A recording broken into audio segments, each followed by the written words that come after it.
네, 민주당 장도환 정책위의장입니다. 오늘은 이 미국과의 이 방위비 분담 협정이 너무도 불공정하기 때문에 반드시 재협상되어야 한다는 점을 말씀드리기 위해서 왔습니다. 정부는 이번 제9차 방위비 분담 협정에서 총액 증액을 최대한 억제하였고 여러가지 포괄적 제도의 개선이 이루어졌다고 평가를 하고 있습니다.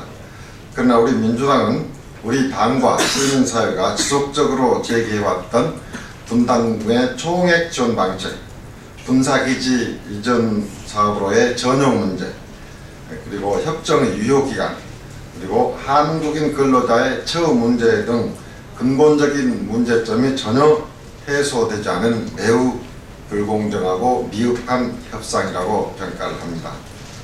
또한 정부는 협정이 발효되지 않으면 오는 4월 1일부터 주한미군 내 한국인 근로자에 대한 강제 무급 휴가가 발동될 것이라며 야당을 협박하고 있습니다. 그러나 1999년부터 2001년까지 적용되었던 제4차 협정 이후 방위비 분담금 협정 비준 동의안이 2월에 처리된 적이 한 번도 없습니다. 또한 지난 2005년 6차 협정 당시에는 6월 29일에 비준안이 통과되었지만 이 당시에도 주한미군 한국인 근로자에 대한 급여는 정상 지급된 바가 있습니다. 또한 정부의 우려와는 달리 주한미군 한국인 근로자 노동조합은 불공정한 협정을 바로 잡아야 한다는 우리 민주당의 요구를 적극 지지하고 있으며 설령 급여가 지급되지 않더라도 감수하겠다는 입장을 우리 민주당에 보내왔습니다. 이게 주한미군 한국인 노동조합이 보내온 공문입니다. 여기 보면은 여러 가지 요구사항을 하면서 여기에 우리 노동조합은 방위비 분담금의 재협상을 촉구하며 아울러 무급 휴가를 운운하는 주한미군과 정부의 협박에 굴하지 않고 끝까지 투쟁해 나갈 것임을 분명히 밝혀두는 바입니다. 주한미군 한국인 노동자도 대한민국의 한 사람으로 재협상을 위해 임금을 받지 못하는 현실이 온다 해도 받아들일 것입니다. 다시는 임금을 볼모로 비준안을 통과시키려는 모든 시도를 좌시하지 않을 것임을 분명히 밝힙니다. 이렇게 명백히 밝히는 공문을 우리 민주당에 보내왔습니다. 방위비 분담금의 규모를 보면 우리나라는 미군이 주둔하고 있는 일본, 독일과 비교할 때 경제력 대비 가장 무거운 분담금을 부담을 하고 있으며 전 세계에서 특별협정을 통해 미군 주둔 경비를 부담하라는 나라는 한국과 패전국인 일본밖에 없습니다. 그런데 우리나라는 일본보다도 훨씬 불평등한 협정을 맺고 있습니다. 미군 주둔 경비 지원 범위에 있어서도 일본은 관련 규정이 없는 데 반해 우리는 포괄적으로 규정을 하고 있고 지원 대상 사업의 경우에도 인건비, 광열, 수도비, 훈련 이전비와 같이 일본은 아주 구체적으로 사업이 특정되어 있는 반면 우리는 인건비, 군사 건설 사업, 군수 지원 사업 이렇게 굉장히 포괄적으로 규정하고 있습니다. 또한 분담금의 총액 규정도 일본은 일본 정부가 매 회기년도마다 총액을 결정해서 미국에 통보하는 데 반해서 우리는 연도별 부담금 총액이 규정이 되어 있고 다음 연도의 2월 문제도 일본은 관련 규정이 없는 데 반해서 우리는 현물 군사건설 사업의 미집행분에 대해서만 다음 연도로 2월 할 수 있다는 규정만 있을 정도로 일본에 비해서도 매우 불평등한 협정임을 알 수가 있습니다.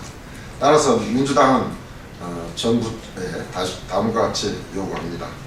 첫째, 국회의 예산 심의권 및 결산 심의권을 침해하지 않도록 협상 개시 시점을 늦어도 기존 협정 종료 시점으로부터 1년 전으로 하고 당해년도 예산 심의 전에 협상을 타결할 것, 또한 지금까지 미집행에 대한 향후 사용 계획을 구체적으로 제출할 것, 이 부분에 대해서는 국회에서 몇 차례 예산 통과 부대 의견으로 정부 측에 전달했음에도 불구하고 이번 9차 협정 시에 전혀 반영되지가 않았습니다.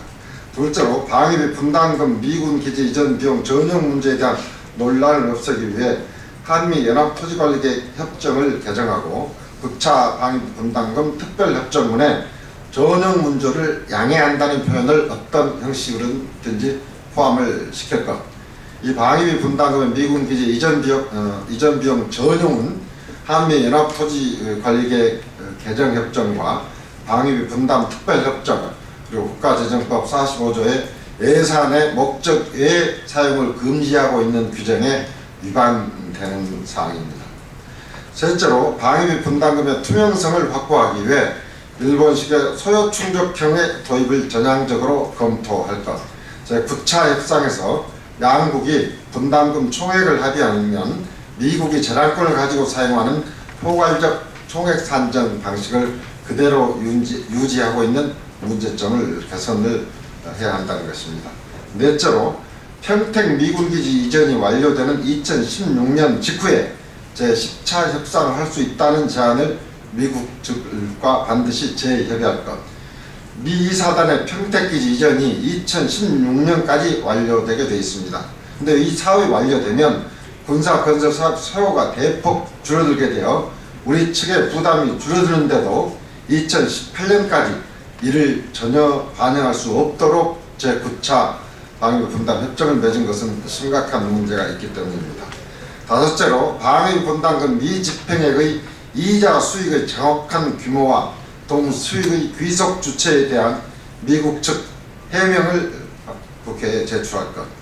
여섯째로 주한미군 한국인 노동자의 임금 인상과 근로복지 개선을 위해 매년 임금 인상률을 물가 인상 상승률만큼 인상할 수 있도록 하고 현재 인원을 감원하지 말고 현재 인원에 대한 인건비를 2018년까지 보전할 것을 미국 측과 협의하여 이행 합의서에 포함을 시킬 것을 요구합니다.